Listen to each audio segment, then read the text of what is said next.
Welcome to Wiser Dialogue, conversations with women of color about issues, policies, and research that impact our lives. Today, my guest is Alicia Netterville. She is the Deputy Director of the American Civil Liberty Union, Mississippi affiliate. Most of us know ACLU. Welcome, Alicia. Thank you, Dr. Sharp. You and I were panelists on the Tammy Mack show with Julianne Malveaux. You and I have had some conversations about why is it that Black women always seem to be the people who are advocating for others. And you had an interesting perspective on that. What's your take on why Black women seem to be advocating for others?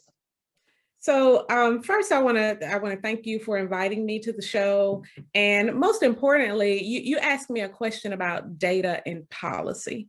And I really do, appreciate people who do the work that you do, because my work requires me to look at data and then determine what policy needs to be implemented, amended, changed, and then how that policy actually plays out.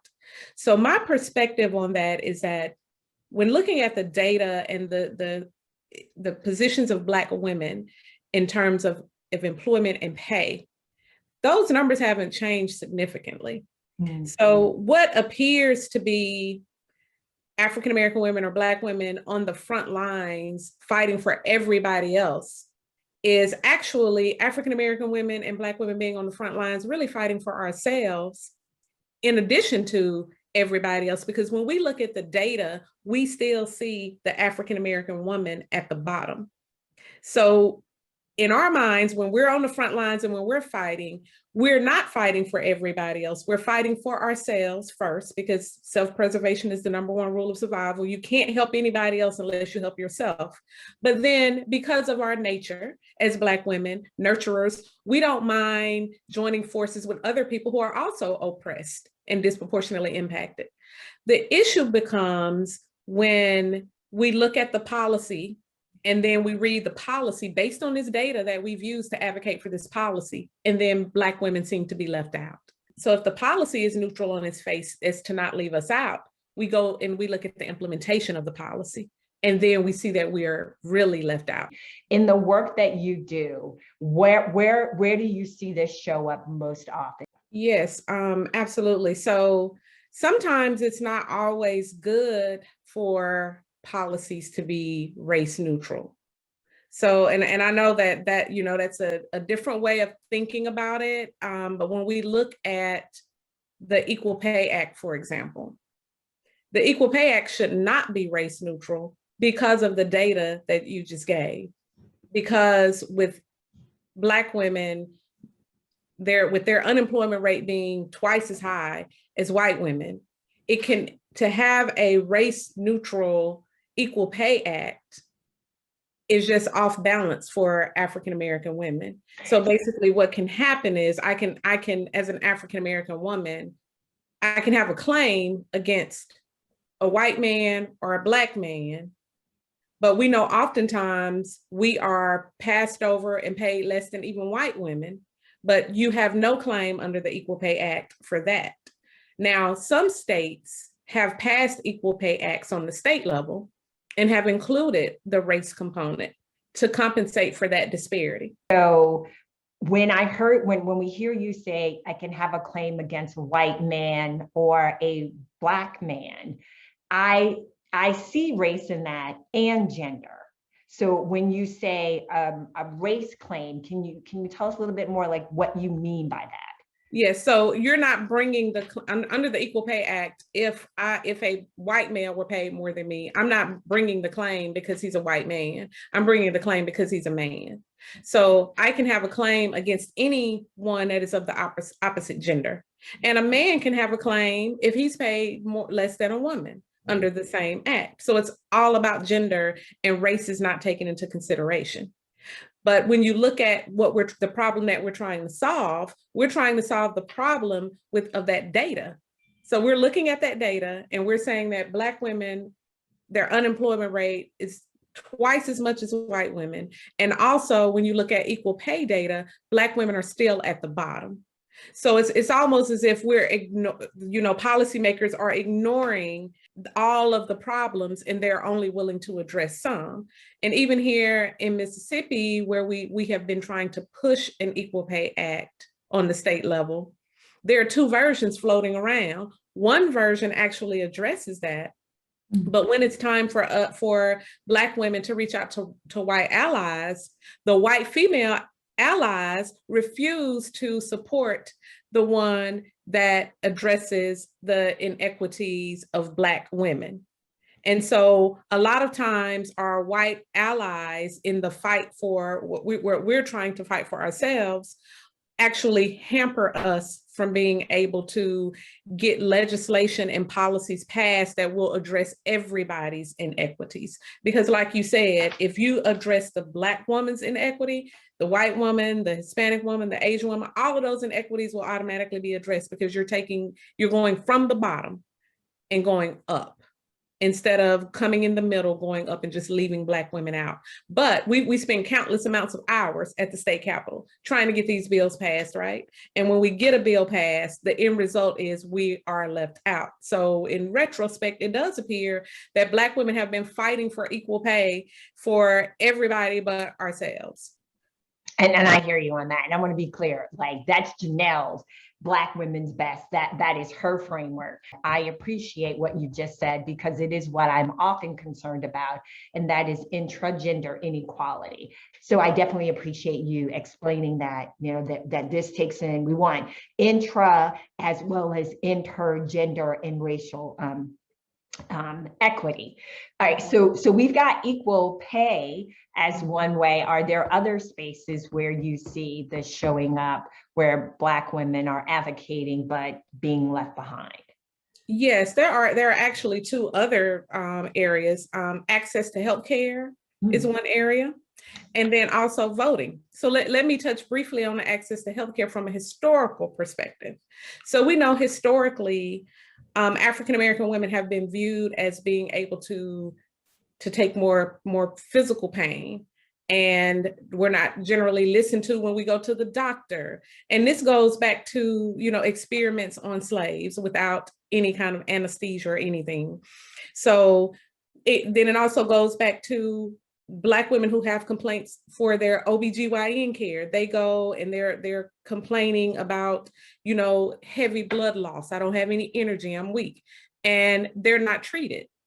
But with white women, they go to the doctor, they're treated, they get a sonogram, everything is good. But by the time a Black woman's problem is solved, she's having to have a hysterectomy. So when Black women were asking for and fighting with white women, access to healthcare, real access to healthcare and to resolve these disparities. Looking back at the history of Planned Parenthood, what we got was access to abortions. We didn't get access. Black women were asking, can I stop dying? Can Black women stop dying when they're trying to have a baby? Can we stop burying our newborns at birth? Can we get not having Black women reproduce? And that is not access to healthcare, that's just access to abortions. And that's not what we were asking for. So while Black women can freely have as many abortions as they want, as many abortions as white women, we still are dying at a disproportionate rate when we're giving childbirth. Our newborn babies are still dying at a disproportionate rate, and we're still not listened to generally when we go to doctors who don't look like us. So once again, we're fighting for this access to healthcare alongside other women, and we're given what they want to give us, but then we are still coming up short. So once again, it would appear that we're out fighting for everybody else and not getting what we need. Can I get you to talk a little bit more about the reproductive care and the bill that around abortion that you and I had a conversation offline about in Mississippi? Would you just share just a little bit about how there became that conflict between the women in the state in terms of who were willing to support and who wasn't an ally in that space? Well, in Mississippi, and I really don't know if it's unique to Mississippi, but I know nationwide, there was really not any real conversations about African-American women and Black women having more abortions than anybody else until abortion was under attack. So the data says that Black women have more abortions than anybody else. I know that when we ask for healthcare, access to healthcare, we get abortion clinics and we get abortion information. But Black women were not really centered in this debate until abortion was under attack, and they wanted to pass a ballot initiative that would have halted the attack on abortion, the time that you can have an abortion and things like. Then all of a sudden Black women were invited to the table, only to say that, you know, this is going to disproportionately impact you if there are more restrictions on abortions because you all have more abortions than anybody else. And so my question was, why do we have more abortions than anybody else if that's the case? And when I went back to history, I realized because we were out there fighting for everybody, with everybody, and we ended up getting abortion clinics. So that became our new way of looking at and framing access to healthcare. And we were not asked if we considered access to healthcare to be access to abortion, but that's what we were given. And then when they needed to pass Prop 26, then— And what is Prop 26? Prop 26 was a ballot initiative to prevent policies to lessen the access to abortions, to not place further restrictions on abortions, and basically to determine when life begins. So the determination of when life begins, of course, would expand access to abortions, because then there would not be this whole argument of, well, life begins when the child is born versus life begins when the child is conceived. So it was a push for life to begin when a child is born. And Black women have generally not been the focus of abortion conversations or access to healthcare conversations until Prop 26 came about and liberals wanted to get that passed. I really appreciate that, because I have seen Jackson, the documentary, and I think the one thing in that I really appreciated was when Dr. Parker says to the young lady, right, like, abortion is part of healthcare and you have the right to healthcare. And I was like, wow, because I'm not sure that people see it as overarching in healthcare. So I want to recap. So we see this in the space of equal pay. We see it in the space of healthcare. And so, you know, I think about it, there's like really only, I think that's fair, one other space, and that's voting, right? Yeah. And so, and is that your experience, that it is equal pay? So it's the labor market, it's the healthcare. As an economist, we talk about the healthcare market, and now it's going to be voting, the ways in which we get to engage as citizens in the US. Is that another space that you see this? Absolutely. So let's again, historical, because my outlook on when I continue to look at the data is the more things change, the more things stay the same. So the more things change for white women and improve for white women, the more they stay the same or get worse for Black women. And voting is no different. So the 15th Amendment to allow Black men to vote was ratified in 1870. So other men, white men, had the right to vote. And with that right to vote, they were able to nullify jury verdicts. When a Black man was accused of raping a white woman, even though he didn't, it was going to be an all-white jury. And a jury nullification is you nullify the law. So you ignore the law. It's clear that this Black man is innocent, but you got an all-white jury and they're going to nullify the law and convict him and then hang him and lynch him anyway. So if Black people had the right to vote, Black men and Black women, then they could serve on juries. And when the evidence is clear that they're trying to use the law to disproportionately impact Black men, then Black people will be able to nullify the law and actually prevent lynchings of Black men. So that is the reason that Black men needed the right to vote, was not because our ancestors died and you need to go get a sticker and put it on Facebook, but it was really a matter of life and death, that Black men needed the right to vote. So also a matter of life and death, you could own property. You couldn't own property if you weren't registered to vote. So white men have all the property and they have all the power. But when Black women joined the suffrage movement, we were fighting for Black women to have the right to vote, as well as white women to have the right to vote. But what we found out was that white women were fighting for white women to have the right to vote, even though we're standing right beside them in this fight, because they actually fought against passage of the 15th Amendment, because now the focus is on race. A Black person cannot get the right to vote before a white person, gender aside. Now, if Black women would have been able to receive the right to vote in 1920 with white women, or even if Black men, let's go back, even if, when Black men received the right to vote, then that's when the lynching started. That's when, the threat started. That's when they lost jobs, they lost everything because they were trying to vote. So you just saw Black people not voting. So it was as if we didn't have the right to vote. And white women played a huge role in hampering that ability. So if Black men had had the right to vote, then it would have automatically helped Black women, because our husbands and our sons and our nephews would not have been lynched. Or even if our husbands could own land, but we couldn't, that would have still benefited us, just like white women were being benefited by their husband's right to vote. So let's go to 1920, white women get the right to vote. Black women and Black men are still being lynched because they want to go to the polls to vote under the 1870 15th Amendment. Still being lynched, still being murdered. White women are comfortable now. They're going to the polls. They're exercising their right to vote. They're trying to get property. They're serving on juries. They're not caring about, they're not out in the streets still saying, oh no, don't forget about our Black sisters who were out here with us burning bras and doing whatever and risking their life because they're Black and trying to vote. No, it all ended. So the Black people didn't have our right to vote protected until 1965.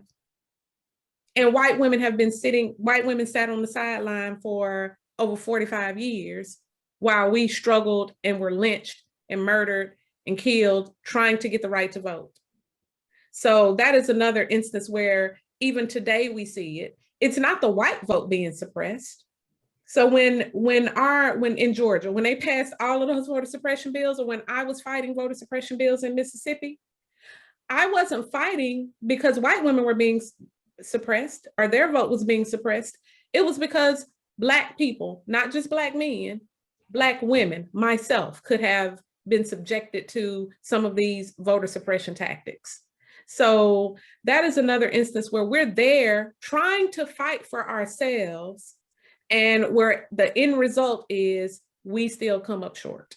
I do think that we forget, and it's incredibly important, the ways in which you reference history, because I do think that there's a generation of folks who understand history in the now context, right? When I hear people say, this isn't my America, I'm always like, well, you have a really short memory when you say, not my America, right? Okay. I like to ask all of my guests, and this is probably my favorite part, I ask everyone, think about a myth that is out there that people are perpetuating. And you're just like, I'm gonna really need you all to stop saying this because it is so false, right? So going back to, if I had to say anything, it would be that America is not a racist country.